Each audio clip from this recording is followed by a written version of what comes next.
Hi again. My name is Rebel and I'm the Rebel Reseller, and I'm noticing I have some definite static going on over here. Today... Wait, let's go back to the static. I've been watching some Facebook Reels, and someone said if you don't have a lighter, and they had a gas stove, right? Ours growing up, used to have a pilot light on it, and then, which stayed lit all the time. Right. So I made the mistake one time. I made some brownies and then set it on the stove right above the pilot light, and like overnight it turned them into Crispy. bricks. Yeah, they were bricks. And so anyway, so I watched this reel yesterday, I think it was. This lady was sitting beside the stove, and they put like a plastic bag, like a piece of plastic over top of her for a minute. He shook it around. Then when he pulled it off, he turned on the gas burner, and then she stuck her finger over by the gas burner and discharged the static electricity and lit the fire on the gas stove. Gas stoves make me nervous. Make me nervous. That's what I grew up with. Mom still has one. We just came back from our vacation. We have tons to ship, so we thought this would be a really good time to go ahead and pick some of the things that we need to ship and explain why we're shipping them the way they are. So we've got a pile over here that's partly packed, and I'm just going to show you all the different ones that I've picked and explain how and why I'm doing the shipping the way I'm doing. Everything else in those bags that have to get shipped out are going to get packed like one of these things. Like one of these. All right, so Let's first thing. Simple. Nice and easy. Nice and easy. Plush. It's just a Kohl's Cares plush. No squeakers, no tabs in the ears. Those are the things you need to be paying attention to. No sound boxes. No paper tags, anything like that. I probably will either put in a bubble mailer or in a box. But if it's just a plain old plush, it's just going to get in one of the various sizes of bags that I keep for this type of stuff to ship. There. And then I do have a vintage plush. A lot of times they have like harder stuffing. And then this one's just got some other things in it. It was a little Ewok plush that I picked up at the bins. I'm going to usually ship that type of stuff in a cardboard box. I love this size from the eBay shipping supplier. It's the 1266. A lot of my vintage plush will fit in this. So let's talk about the eBay shipping supplier. I like their boxes. They are sturdy, yet not heavy, if that makes sense. They're kind of thin, but they're sturdy. Very nice boxes. Expensive boxes, unfortunately. If you're not using your coupon. So when you get that coupon, however you want to say it. Coupon. Use it. Get bags or boxes. There's some mathematical formula you could use to figure out what's the best deal to get based on what things cost elsewhere. But make sure you use that every quarter. Yeah. And outside of that coupon, we don't buy supplies through that because they're too expensive. Right. Our box supplier, the cheapest we have found boxes is through Grainger, if you can get local pickup. Yes. Or probably if you can get their Red Pass, which is kind of like Amazon Prime. They ship to you for free, but they wouldn't give it to me. And I called and asked, and they said you have to have enough purchasing history through them, whether it's a number of orders or a dollar amount. They said the people I was talking to said they didn't know, and just keep buying some stuff, and eventually it would pop up as an offer that you could pay $150 a year and get free shipping through them. Which sounds like a lot, but for us to get to Grainger, it's an hour and a half. One way, and then an hour and a half back. There's a bin store there in Asheville, but it's not very good, and it just hasn't been convenient for us to get there. So I've just made the trip a couple times because I want to build up that order history through them and get the Red Pass and do it that way. If you don't do that, the next best option is Zorro, which is owned by Grainger, and they do free shipping to your house. But the prices, except for a couple boxes, tended to be a little bit more. Yeah.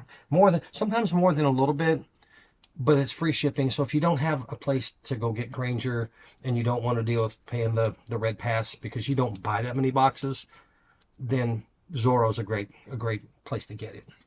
I love just having a variety of sizes of boxes to just, makes it quick and easy for us to get our shipping done. Polybags, the Boxery on eBay. On eBay. That's where we get them, nice and easy. We have links down in the video description on some of the, it'll take you to the places that we end up, purchasing a lot of our stuff from. We used to get boxes from Walmart and the dollar store, and absolutely, you're starting out, do that. Go do that. Save every penny you can on boxes. Invest that extra money that you're saving back into your business, into inventory or equipment that you need. Have your friends and family save their Amazon boxes or eBay boxes that they're buying stuff in. Do that. We highly recommend you do that. Until you get like we did, we were spending so much time chasing boxes that our time was better spent not chasing boxes, but listing and sourcing and working on our business. Tape.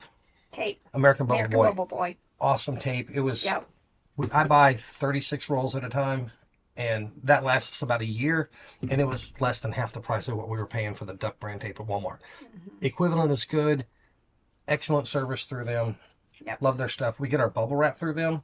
Our friends Melissa and Darren gave us a bubble wrap machine, and we're going to try to start doing that. American Bubble Boy, great bubble wrap, great service. Usually, because they have a place in North Carolina, we order it and it gets here the next day or the day after.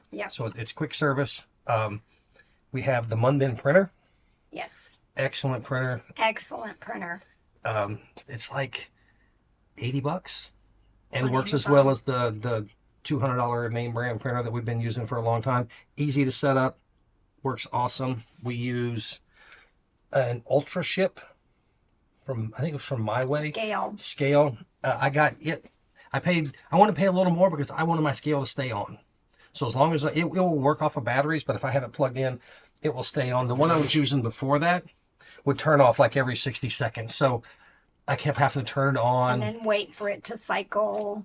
And then, it was a pain. So this one, I turn it on. When I'm done shipping, I turn it off. We use a little box resizer gizmo. I don't use that very often. No. You can use a box cutter to slice your boxes down. The labels for the printer we get through Becky. That's a good price. You can get those on Amazon. And we've had great luck with those labels. Do have another plush here. It's an odd shaped plush, and it's hard. It's like a foam. I showed this in a recent haul. It is from Australia, some series called Forest Friends or something like that. Y'all, it's sold for $90. Even if this was just a plain old any kind of plush, it's going in a box for $90. It just is. But this one, because of the shape of it, I do have these boxes that are 6 by 6 by 6 that I'm just going to go ahead and get the plush shipped in that. So just, it's not always about what the plush is or what's attached to the plush. Sometimes it's just about the dollar value also. And anything shipped in this box gets holy water sprinkled on it. Oh, 666. I haven't been doing this, but I need to, because we did have an instance recently that I didn't realize it was a plush that made sounds, and it got shipped in a regular bag. And of course, the buyer was not happy with me. So what I plan on doing is I've started writing on here, makes sounds, so that whoever pulls this item to ship will know it needs to go in a box. It's got a sound box in it, and it needs to go in a box. So that's going to be my new idea on stuff that needs to be bought, or even just write on there, needs boxed. Something like that for whatever reason. We had lots of clothes to ship. These were a pair of Big Star jeans. Now, with clothes, if it's over a pound, I do calculated shipping, with Ground Advantage being the first option, priority the second. Nobody ever picks priority anymore. But because of where this is being shipped, they paid $9.31 shipping. A lot of times, if it's somewhere near us, it's going to be like $6. So we use the... So if it's like $6, then I'm just going to ship it in a plain poly bag, at the Ground Advantage rate. But this one, because they paid $9.31, you have a couple of options. You know, you could ship it in a bubble mailer priority because it's going to be cheaper than the $9.31. That one would be... Yeah, the padded is $9.20. So not a significant difference, but it's free shipping supplies, right? The letter size envelope was going to be $8.40. That's the one that I'm going to choose for this. So then I'm going to make a little bit in the shipping, and the buyer's going to be happy because it's going to get to them quicker. Or if it was larger, fatter, then you could pick the legal flat rate, which was going to be $8.70. So, you know, all of these were less than what the buyer paid. But, you know, I'm going to pick the flat rate because this is going to easily fit in that bag. I learned this from Bolo Buddies. When you're shipping in these envelopes and you've got like a fat pair of clothes, you know, I put them in there. I take the tape thingy off and then just roll it. You know, kind of flatten that out and roll it. And it just goes on so much easier than trying to do it the other way. The other thing we do with when we use the cardboard priority flat rate is I put tape on them. I don't trust that little strip is going to stick. I don't always do that, but it's good to know you do. All right, next item were these, what are they, Aurora Yoo-Hoo Friends. Two things with this. They make sounds. They need to go in a box. But don't ever put tape over your little printouts because over time it just starts fading and fading and fading. I didn't realize that what happened was initially I probably had one Yoo-Hoo listed and then decided to make a lot, and instead of printing out another tag, I thought, well, I'll just cut out that one from that bag and tape it to this bag, and this is what happens. So just, if you use these tags, you know, don't put tape over them. They're a thermal label. Yeah. But yeah, box. We call these cereal boxes. They are actually eBay branded.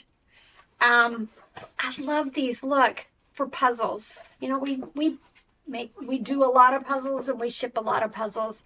It's also good for like large homeschool curriculum lots. And what else have we used these for? Just, you know, other, you know, flat or boxed items. So if you ever think you might need something like this, you can use your eBay coupon to get these. They're kind of expensive. I want to say like $50 for something. I don't remember. Probably Take that 25. out. Oh, yeah. Yeah. And then we just pat around that with air Yeah, pillows. we'll just fill in the extra. Smalls. Love the smalls, and I use this size box a lot. It is a 4x4 by 4.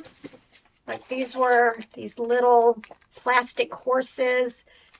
They would break if you put these in a bag. You know, they've got the legs. They are harder plastic.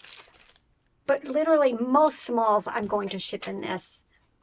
There's a few exceptions that, you know, I may wrap in bubble wrap and then stick in a poly bag. But for the most part, you know, we just fill it with an air pillow, stick the item in there, and then put another air pillow in. So lots of smalls. We used to do that with a piece of bubble wrap, but 3 cents worth of air pillows compared to 13 cents worth of bubble wrap. Yep. All right, let's see what this is. See, I do pack with air pillows. These are just tracks. I picked up a bunch of Bachman tracks. They sold very, very quickly.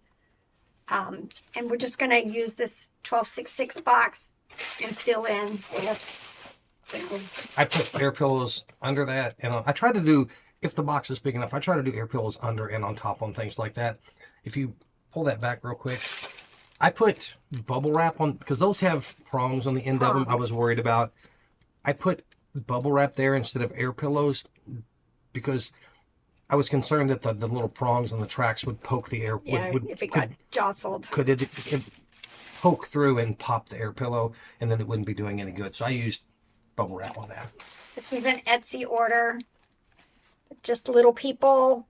Again, they're in their little cars. There's some air pillow underneath, air pillow on top. Easy peasy. I've mentioned this a couple of times. You know, every once in a while I'll find patterns, small books, or, you know, like a notebook. Cross-stitch stuff. We just get a small box that's not been really opened and just slide it in. You know, tape up the edges, and then I just slip the whole thing in a poly bag. You could put it in a box that fits, but small. But it would take a bigger box.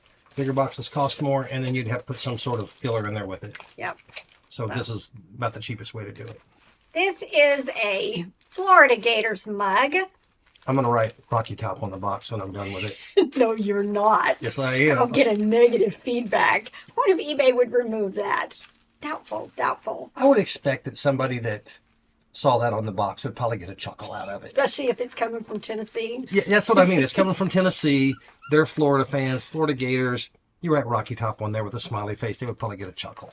All right, so what's your secrets for mugs? Usually about three pieces of bubble wrap. 3 pieces of bubble Just wrap. wrap around. I make sure I start with the handle so that the handle gets it. And if there's any extra, then it goes around the handle again. Tape it and then scrunch the ends up. Most coffee cups fit in a 6x6. We're laughing because I'd already packed that and put the label on it, and she flipped it over to look at it, and you know she was showing the address. I was going to show you guys. No, I was going to show you that it's there 6x6x6 box. Looks like a 9x9x9. But no, it's not. It's a 6x6x6, and they fit in there. I just put it in straight down, and then the void I put in a 2 or 3 or whatever it takes to air pillows to fill it up. Yep.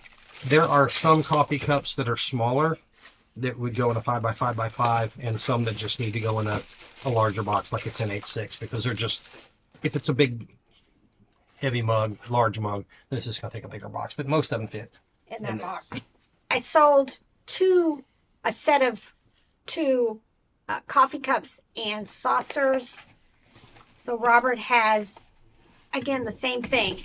He has wrapped each of the mugs, and then he has the saucers, you know, with a piece of bubble wrap in between them, wrapped all the way around.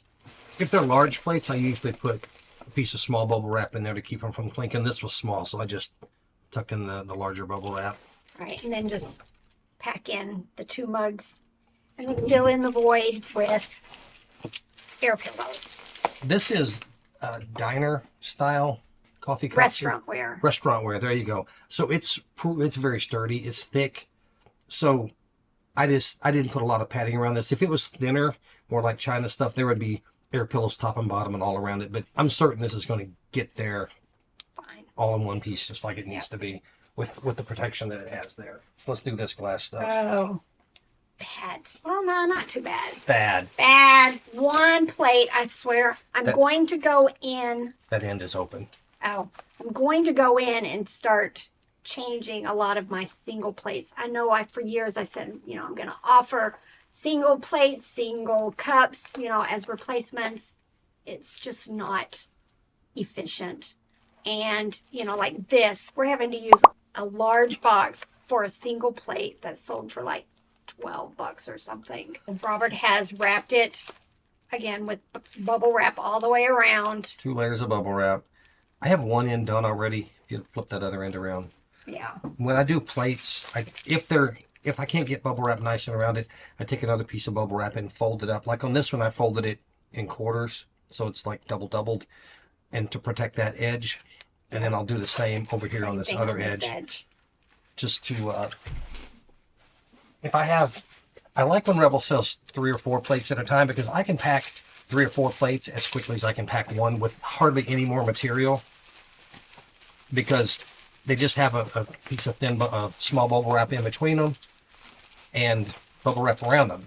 Yeah. And then on the edges. But to do one, it's just as much work as 3 or 4 pretty much. Right. And then, you know, he's got air pillows in the bottom. He'll put air pillows on the top, and then we'll use the handy dandy box cutter to take it down. Resizer. I call it a box cutter every time too, but it's a box resizer. Oh yeah, box resizer. I call it the box cutter too.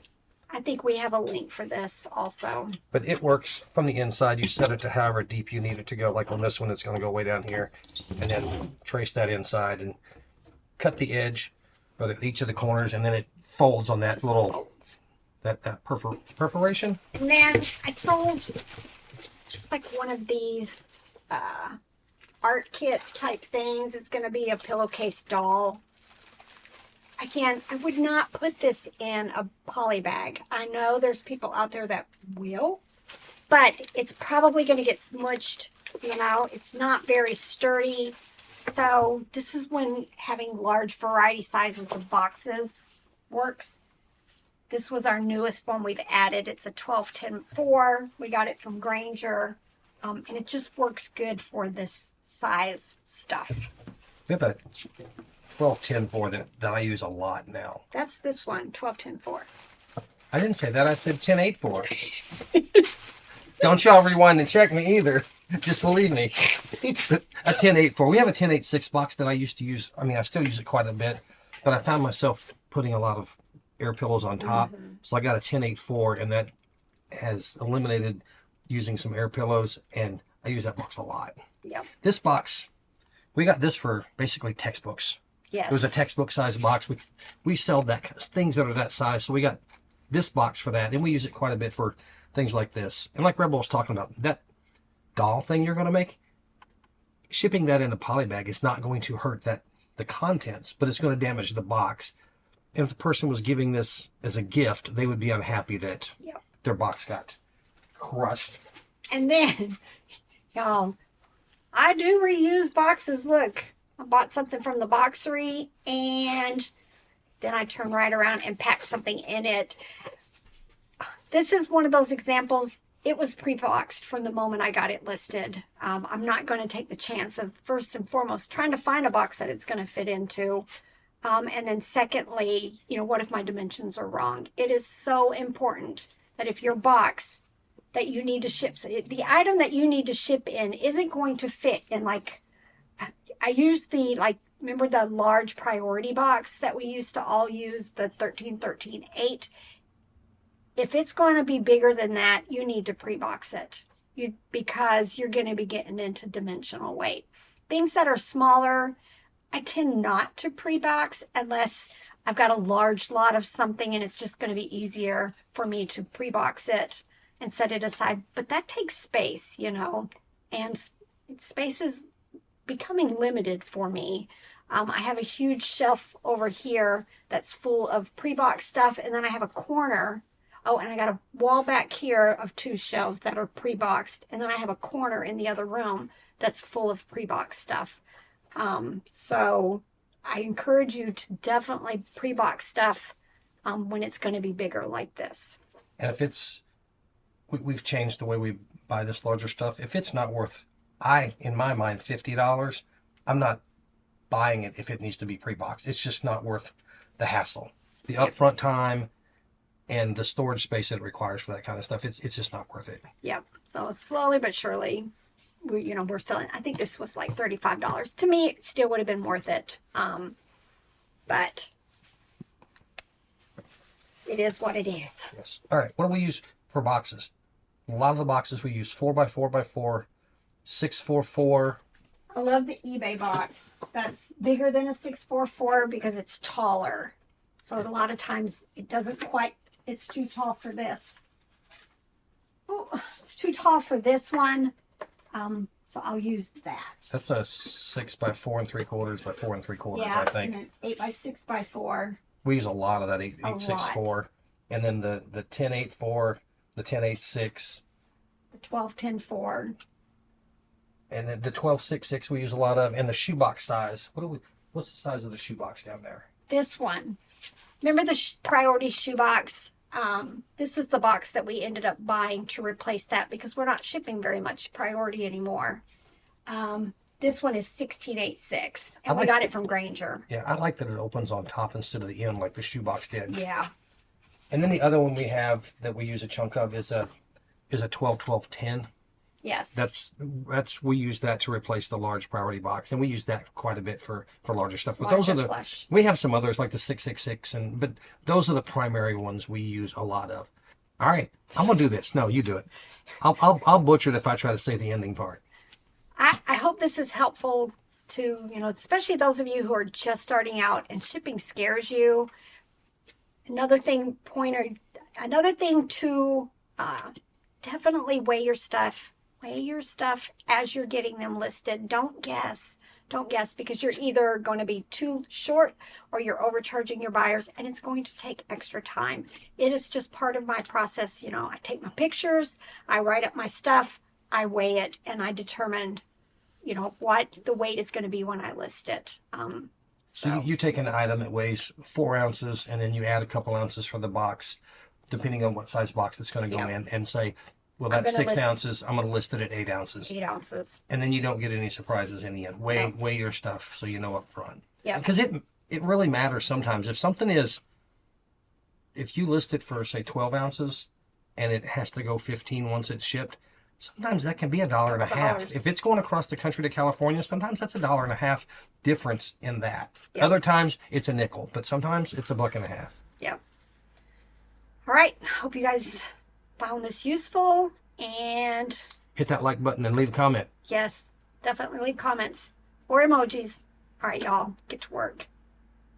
Bye.